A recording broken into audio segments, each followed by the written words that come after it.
আশ্চর্য, একটা মানুষের পক্ষে এত জোরে রিক্সা চালানো কিভাবে সম্ভব? পিছন থেকে একটা আওয়াজ শুনতে পেলাম, ওরে ওরে যাসনে যাসনে, একটিবার দাঁড়া, কতদিন মাছ খাইনে, দাঁড়া দাঁড়া, একটিবার দাঁড়া। রিক্সা প্রবল গতিতে ছুটে চলেছে। এমন সময় আকাশে প্রবল শব্দ করে বিদ্যুৎ চমকে উঠল। ঝিরিঝিরি করে বৃষ্টি পড়া শুরু হলো। রিক্সার পেছন থেকে আসা ছপ ছপ আওয়াজটা আস্তে আস্তে মিলিয়ে গেল।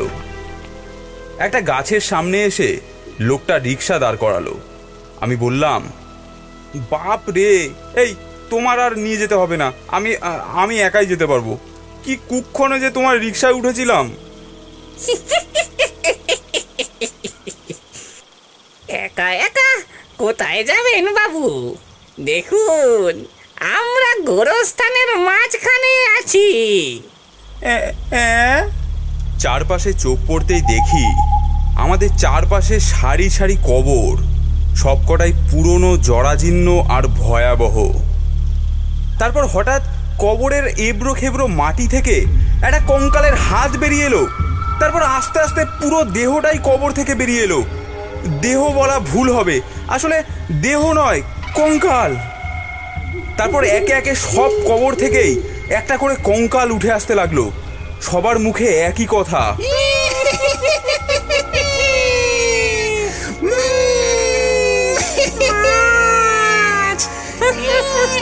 সেই কবে মাছ খেয়েছি মরার আগে।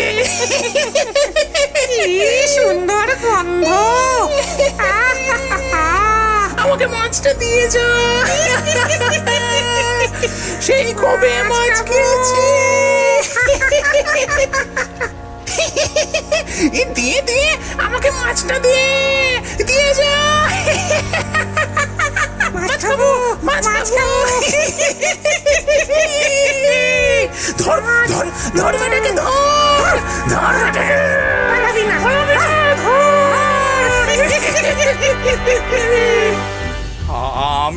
আমি ভয়ে এক পা দুপা পিছুতে লাগলাম। দেখলাম রিক্সাওয়ালা একেবারে গাছের ওপরে একটা মগ ডালে উঠে বসেছে। মাছটা তোরা নে, আমি শুধু গোটা মানুষটাকে খাবো। আমি ভয় দিলাম এক ছুট। নরকঙ্কালগুলো আমার পেছন পেছন ছুটতে লাগলো।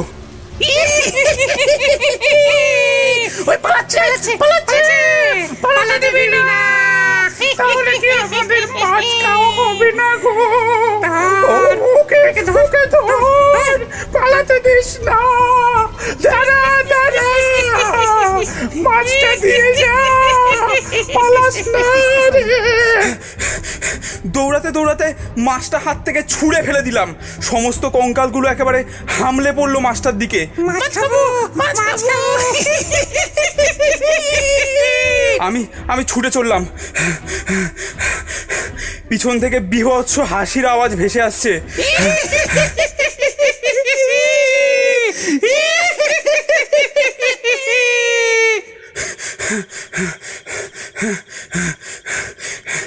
দৌড়ে একেবারে গঙ্গার ঘাটে এসে হাঁপ ছাড়লাম।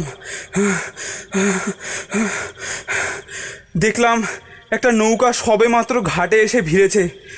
একটুও দেরি না করে নৌকায় উঠে বসলাম। হাঁক পেরে বললাম, আমাকে রামঘাটে নামিয়ে দিও মাঝি। ছাউনির ওপাশ থেকে আওয়াজ এলো, বাবু কি মাছ নিয়ে ফিরলেন নাকি?